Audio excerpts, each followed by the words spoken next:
Coucou tout le monde, j'espère que vous allez très bien. On passe directement au livre du jour qui est le tome 8 de Grand Galop, une fois aveugle. Donc une fois aveugle, donc c'est l'histoire fan de Grand Galop. Il te faut la bande dessinée de la série TV et même la collection complète. Retrouve Stéphanie, Carole et Lisa, leurs chevaux, mais aussi Véronique, Max et Déborah dans de nouvelles aventures passionnantes, hautes en couleurs.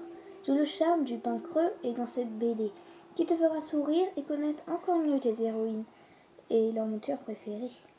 Dans Grand Galop, c'est toujours une pour tous et toutes pour une. Et ça marche toujours avec tout.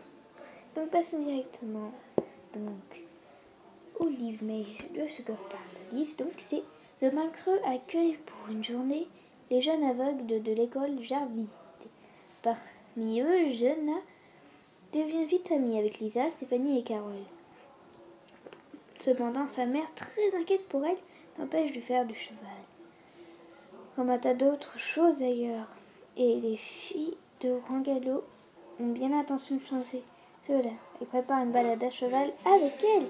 Parfois, il faut savoir prendre des risques. C'est Max, la maman de Jana, qui ne veut pas être contente.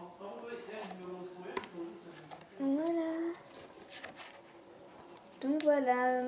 Donc ça, c'est Grand Galop, l'adaptation de la série TV. Passons directement au personnage qui est le grand Mogol. Il est dans la série Donaldville, et si vous connaissez Donald, Picsou et tous les autres.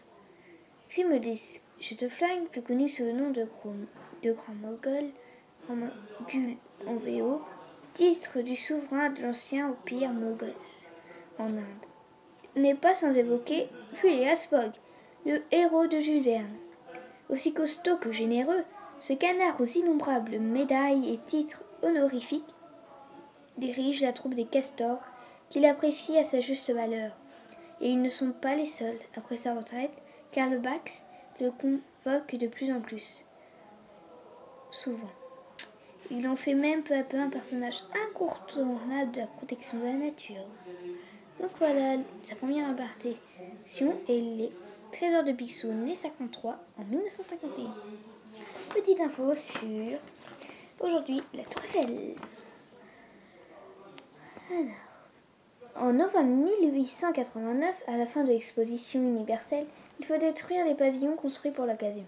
En théorie, la gracieuse tour de fer, que l'on appelle désormais la Tour Eiffel, doit être démolie au bout de 20 ans. Eiffel la sauvera grâce à la science, voire fiche.